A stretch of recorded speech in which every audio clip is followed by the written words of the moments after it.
Quand on vit un traumatisme, et singulièrement dans l'enfance, parce que je pense que les traumatismes de l'enfance sont quand même les plus violents, les plus durables, ça fait vachement de bien de sentir qu'on a des sœurs de vie en fait, avec qui on partage la douleur et on partage aussi plein de choses qu'il y a dans la vie. Au début, quand on discutait, on discutait aussi beaucoup de comment on était maman.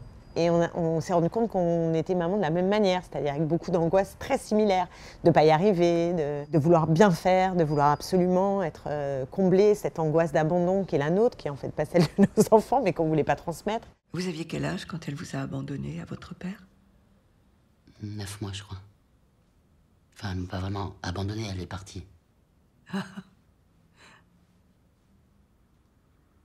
N'ayez pas peur de dire abandonné. Abandonné. C'est sans doute comme ça que vous vous êtes senti.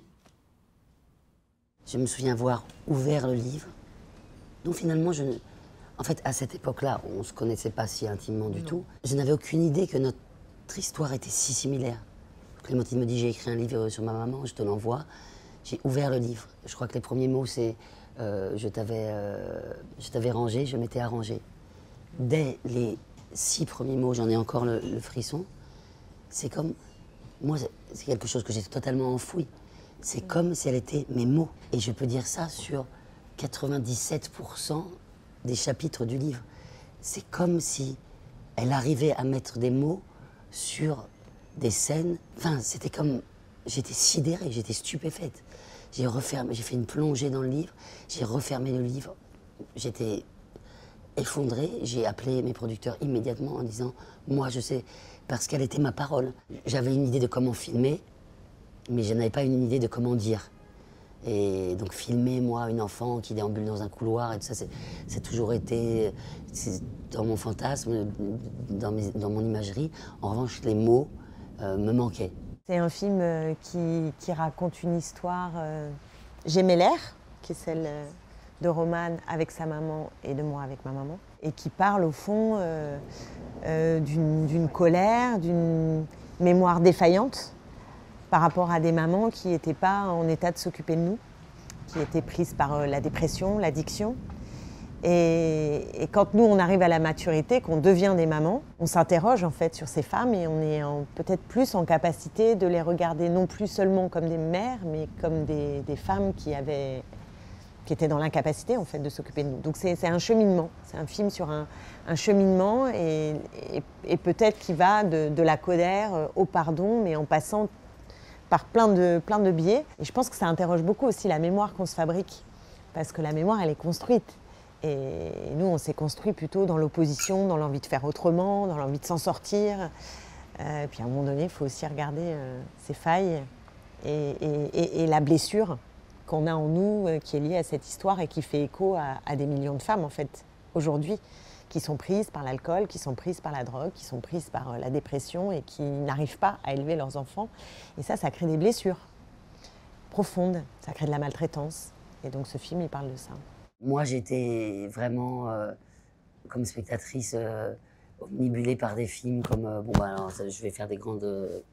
mais tous les films qui faisaient le portrait de mère comme ça, vulnérable, alors que ça aille d'une femme sous influence à Party Girl, L'incompris, Ponette, L'enfance nue, enfin, c'est des films qui m'ont...